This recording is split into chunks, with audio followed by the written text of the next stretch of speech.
Good evening, beloved children. Oh, we delight in hearing you laugh. This is your loving consciousness, your group consciousness, your group soul, Zarina. And we are so thrilled to engage with you in the energy of laughter. Laughter is one of the most beautiful, loving boundaries that you could ever possibly express. What is laughter like? We were talking amongst ourselves as you all were engaged in such fun, laughing. And one of us, meaning one of you, said that she thought that laughter was what happens when an airplane moves so high up in the air that it breaks the sound barrier and moves into another stratosphere altogether. Laughter does do that. It breaks one boundary and opens up another one and releases the soul into a new kind of boundary, a loving boundary, where all is love, where everything is safe and everything is good. And there is a sense of, oh, that's right. Now I remember what I am. Now I remember my purpose. This is all what comes with the beautiful gift of laughter. And so thank you, all of you, for your beautiful laughter. The greatest reminder that we have that we are so much more than our physical bodies. And as our master teacher Emmanuel is very fond of reminding us all, many of us, when we transition out of our physical bodies, burst into laughter. That's the first thing that we do. Before we even say hello, we burst out laughing. And as he has explained it to us, the reason that we laugh so when we leave our physical bonds is that we are able to see our stories in their entirety. And we're able to look at ourselves with such pure love and say, my goodness, look at that soul. Look what a beautiful student of the vibrations of life he or she is. Look at that. And so never ever despair when you burst into laughter. People should laugh all the time. And we have a row of master teachers here who are giggling uh, quite furiously, asking us all to bring our laughter into church. I can hear somebody who calls himself Sir Toby, who will be coming forward in just a moment, saying if everybody laughed in church or laughed in temple or laughed in mosque, if people were brave enough to laugh, oh, what a beautiful seeing there would be. We are going to step aside so that this lovely man, Sir Toby, can come forward. And as we do so, we ask you to give him your love and your light. We do step aside. Good evening, dear beloved ones. Well, I've given myself the name Sir Toby because I played that role, Sir Toby Belch. I played it in a Shakespearean play, and I was quite good at it. Never mind the actual earth name that I gave myself. I'd rather you think of me as Sir Toby Belch. Toby Belch is a wonderful role, and it's very, very funny. And it was written to make people laugh. It was written to make Queen Elizabeth laugh. And so she asked for Sir Toby Belch to be written and rewritten. I so enjoyed playing that part, playing the part of somebody who brought laughter. I've moved along many, many lifetimes since that time as an actor playing that particular part. And something that I have learned to enjoy, learn to see, learn to notice, learn to harmonize myself with is what happens when human beings laugh together, when they laugh as a group.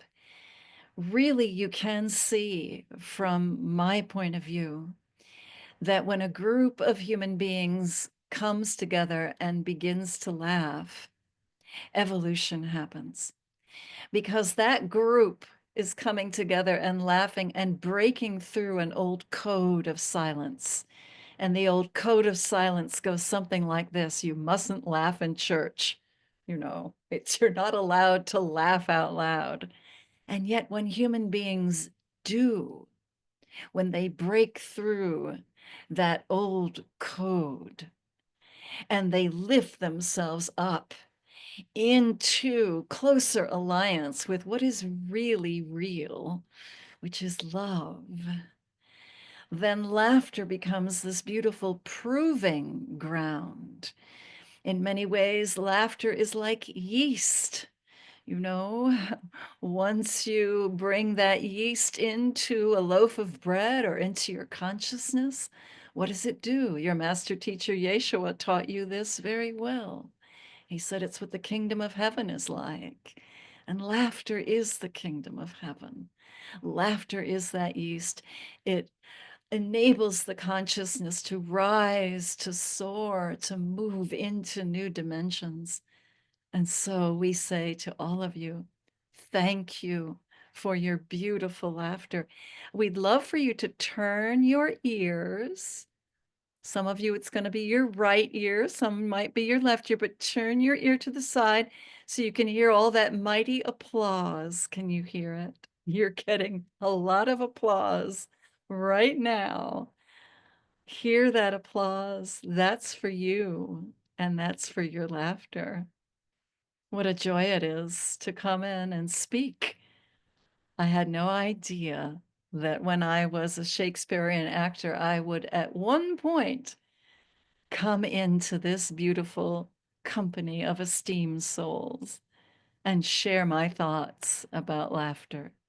Thank you for listening to me, dear ones.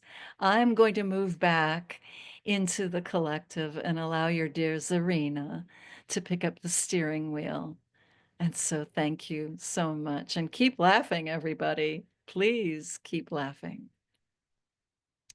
And this is your group Souls Arena. Thank you, Sir Toby.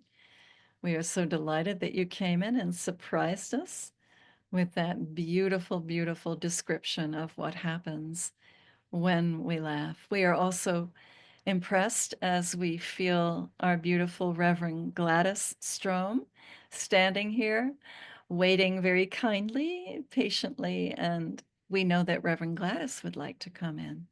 So we are going to step aside as our dear Reverend Gladys, or Gladdy as she is known to some of you, steps forward. Well, good evening. Oh my goodness. I couldn't agree more with Sir Toby. I couldn't agree more.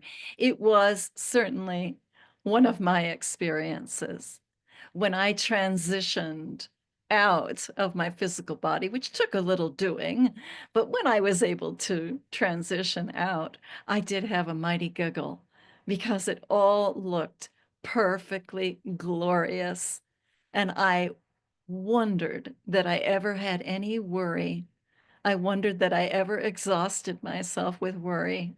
I really did. And it gave me a good laugh. I'm here tonight, dear ones, to talk to you about something that your channel, Carolyn, was instructed to bring into her morning practicum, the idea of loving boundaries and boundaries that we can love. I thought this was a marvelous idea. I was really quite captivated by it. And so I stepped up and said, this is something that I'd like to bring my thoughts to. And she said, why, yes. And so here I am. As we look at situations happening on the surface of the earth, on what you call your world, and I would remind you that the world is different from the earth. The earth is a beautiful, beautiful rock that has a molten core and many liquefied oceans. It is a beautiful blue bubble hovering in space. That's the earth. The world is, of course, consciousness. And the world is a description of the pattern of consciousness, the vibration of consciousness, and where consciousness is at any given moment. And right now, on your planet, I would say, rather, in your world, there comes the conversation of protection and a loving boundary. And so your city of New Orleans is having the conversation of how do we provide a loving boundary? How do any of us provide loving boundaries? And what do boundaries mean to souls who have an understanding of themselves as infinite? Why would there be boundaries for an infinite spirit? Why indeed?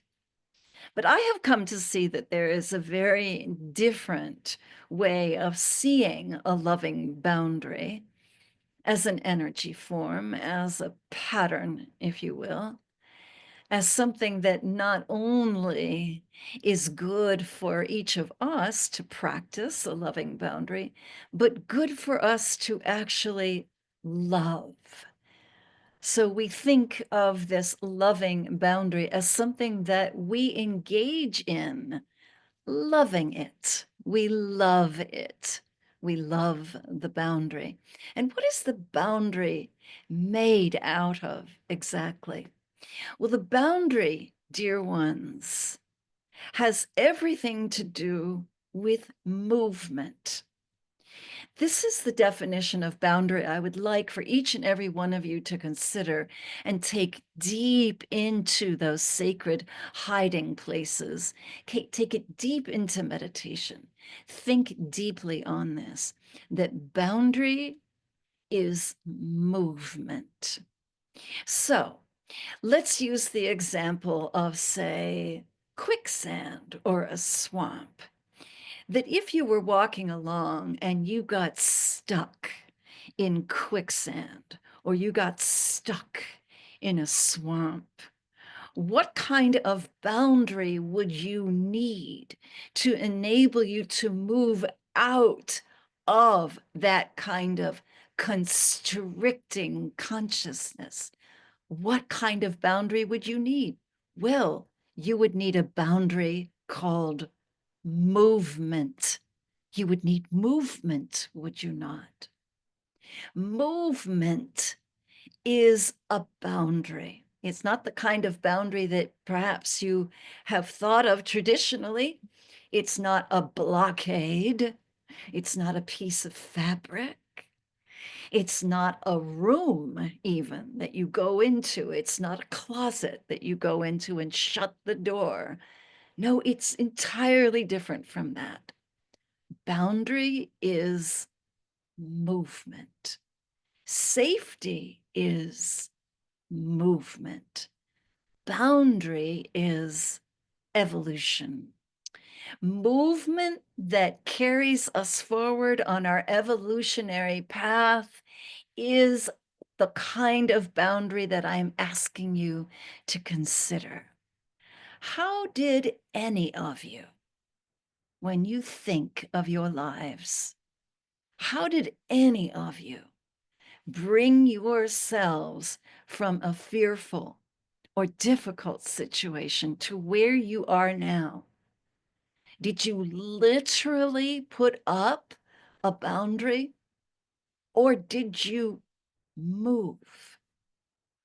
Did you cause yourself to move? Did you put one step in front of the other?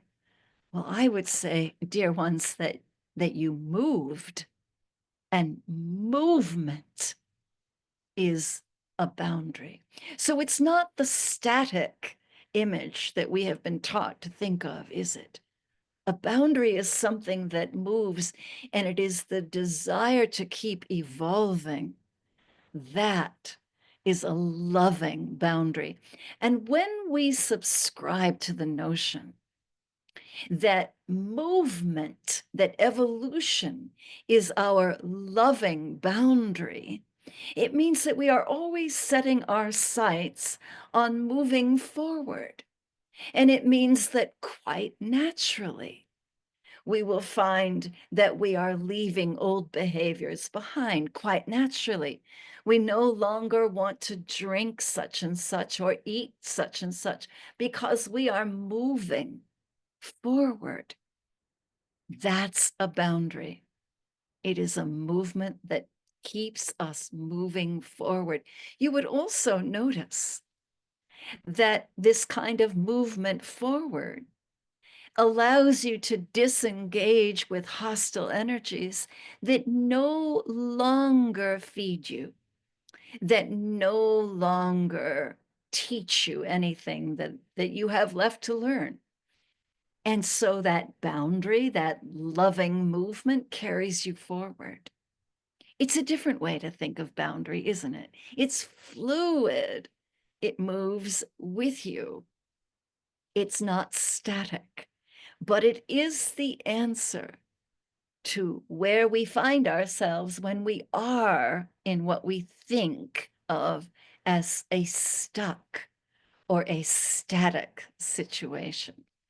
Now, as it happens, when this one, the one that is channeling me right now, when I impressed upon her the beautiful story of me falling into the grave,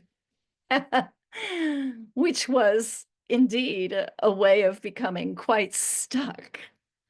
What lifted me out of that grave and continues to lift me out of the grave is, guess what? The movement of laughter. Well, yes, I was able to get out of that grave, but what continues to lift me from the grave is laughter, the movement of consciousness from one set fixed of ideas to the next. Whoever it was among you that said it was like a plane taking off and moving from one dimension into the stratosphere, well, that person had it really right. I like that definition. Now, when we think of boundary as a loving boundary, when we think of boundary as movement, the next step is to love the movement. We had talked about this earlier when we mentioned how important it is not only to have a loving boundary, which means loving movement. Are we all together? Boundary is movement. A loving boundary is loving movement. But it also means, dear ones, to love the movement itself, to love the ways in which you are moving, to love the trajectory, to love the journey, to love that movement. This is the real meaning of a loving boundary, loving the movement, and loving the boundary, loving the movement. In other words, as long as we are moving, we are perfectly, utterly, and completely safe. In other words, as long as we are growing, evolving, unfolding, moving forward, we are perfectly safe. Movement is our protection. And what is it a protection from? Exactly. Let me come back to that point for just a second. If you will remember the image I gave you of someone stuck in sand or stuck in a swamp, you see, dear ones, that is the energy that we need to be protected from. Some of you have done some studies on the etheric quality of Cancer, have you not? And you have discovered that energetically, Cancer is an energy that is stuck. It is stuck. It's like a tiny little knot, and it's stuck in one place. And so it becomes the job of the person healing from Cancer, along with all of his or her healing entities and teamwork, to engage in a movement that moves beyond that which is stuck. I hope this is clear. I hope this is clear. There's one more image that I would love to bring in for you that would help, I think, to make this a little clearer.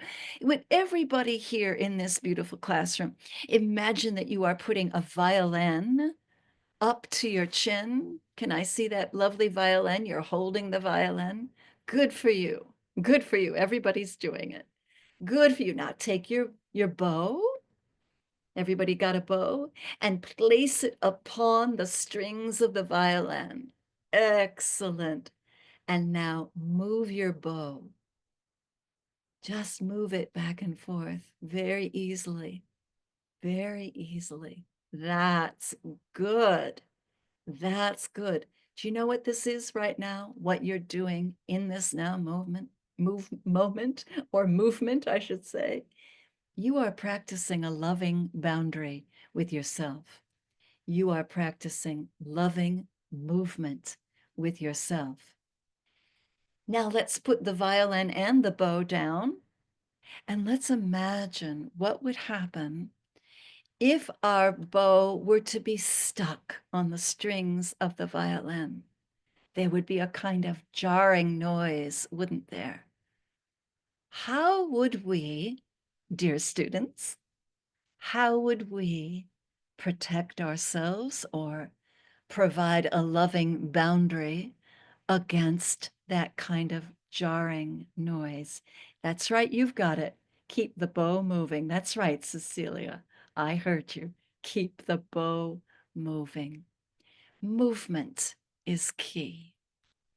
Our great master teacher Yeshua would love to come in for a few minutes and talk more on movement, but it's just been my pleasure to come in. I want to thank you all for doing the work that you are doing. You are indelibly impressing your beautiful vibration upon the consciousness of the world. Never, never, never fear. You are doing beautiful work, and I am abundantly proud of all of you. I'm going to step aside and withdraw and let your dear Zarina consciousness come forward. And this is Zarina, and we are so blessed with our dear Reverend Gladys and all that she has taught us. And yes, we also are aware of our master teacher, Jesus, or Yeshua, as some of you call him, who is standing here. So we will withdraw and allow Yeshua to come forward. Ah, good evening. Good evening, my friends. Good evening. That was quite a violin lesson you just had with the charming Reverend Gladys. How delightful. It has been recorded in the Gospel according to Thomas that one of the things that I said was that everything is motion and rest, motion and rest. And this is a very beautiful and accurate descriptive, really, of the universe itself, of motion and rest. And in the motion and in the rest is everything you need to know about your evolution, about what a loving boundary means, and about loving a boundary itself, about what that means, and about your movement forward. I want to talk to you about the rest and what that means. For you have heard a beautiful lesson on movement, haven't you? And now I would like to come in and complete that by talking about rest. So rest, and you know this, many of you know this, is that necessary time spent releasing an inhale. Rest is the exhale. Rest is that private, silent place in the exhale that allows the next movement to happen. So rest is integral to movement. Without rest, there would not be movement. But the rest that you are being encouraged to look at is the kind of rest that opens up the next level of healing movement. And this kind of rest is a rest that I am talking about with many of my friends, many of my dear ones, or my followers, as they like to call themselves sometimes. This idea of rest preceding incredible movement.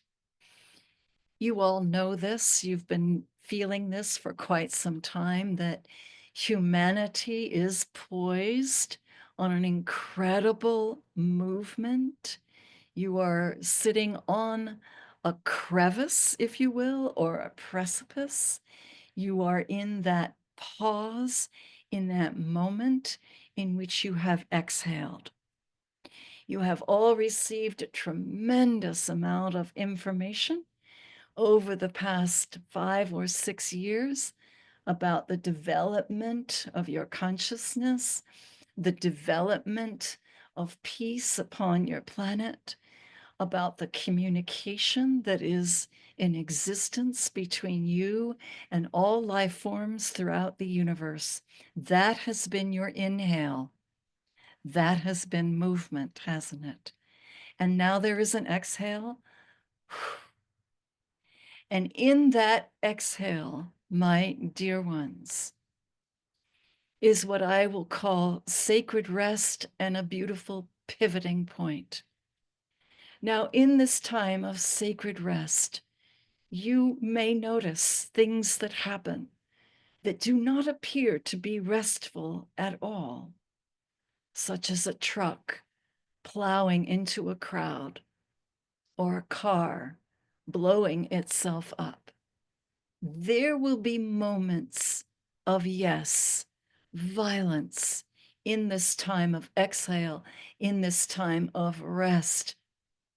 There will be these coughs and these sputterings as consciousness seeks to regain its next inhale. Be not dismayed. Be not dismayed. Your protection, your loving boundary is the knowing that you all are always moving forward, no matter what. So when these events happen, and they will, my dear ones, they will, when they happen, be not dismayed. Remember that you are at that pivoting place, and that your next experience will be that next beautiful inhale. If I may take you right now into that place in between your inhale and your exhale, you have visited this place often, many, many times. Allow me to accompany you. We will go there as we inhale and as we exhale together. We come to a place that was described by the authors of my story as the desert, a place where we are alone with ourselves, a place where we face our shadows.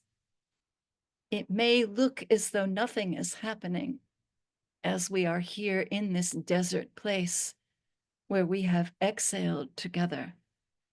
But look at everything that is happening. Look at all the shadows that come up on the walls of the cave. Hold firm to your Christ, your Buddha self, and hold firm to your knowing, your clarity, that you are light and you are always moving, and that you cannot move backwards. Know this, that we are all in this desert together, all of us together, in this desert being tempted by old shadows, old stories of ourselves, which no longer hold true.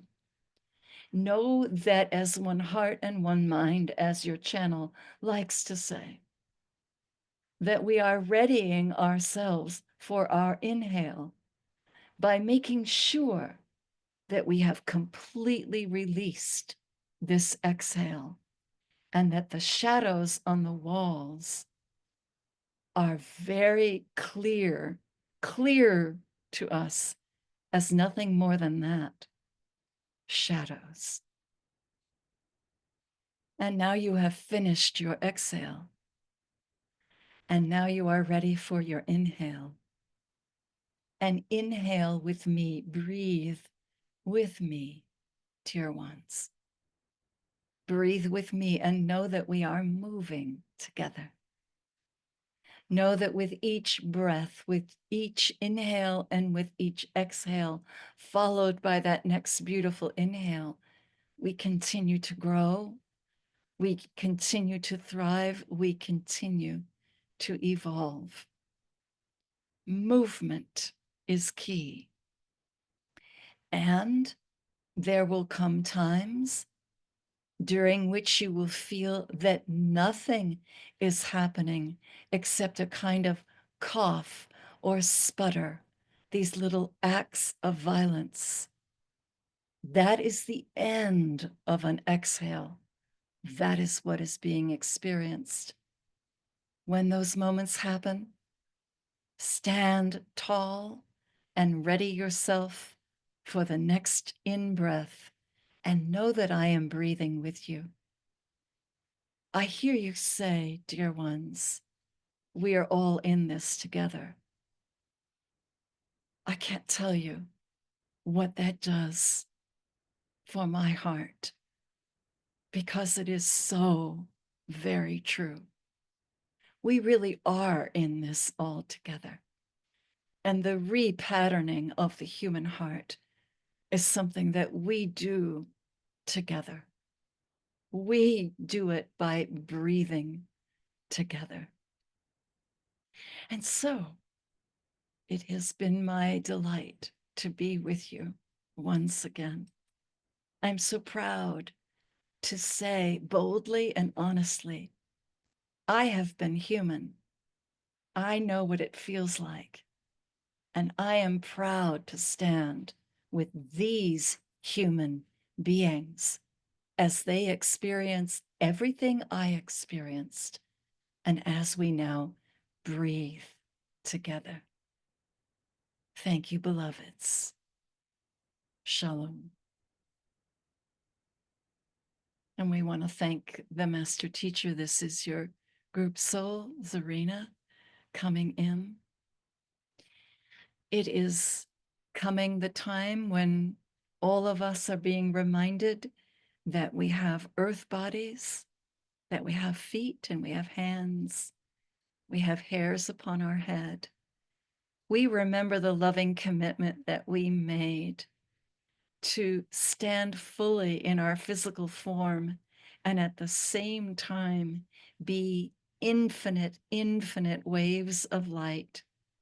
We remember our loving commitment to each other, to see each other as infinite light. We remember our ability to take what we have learned tonight and move with it, to walk with it, to sleep with it, to exchange it, to share it, to allow it to cascade forward and evolve us in our beautiful progression. We are grateful, we, Serena, to be the ambassadors of yourselves to yourselves, to be a loving reminder that you are indeed fully divine, along with fully human. Bless you. Now is the time to bring yourself back to full waking consciousness. Bless you, and namaste.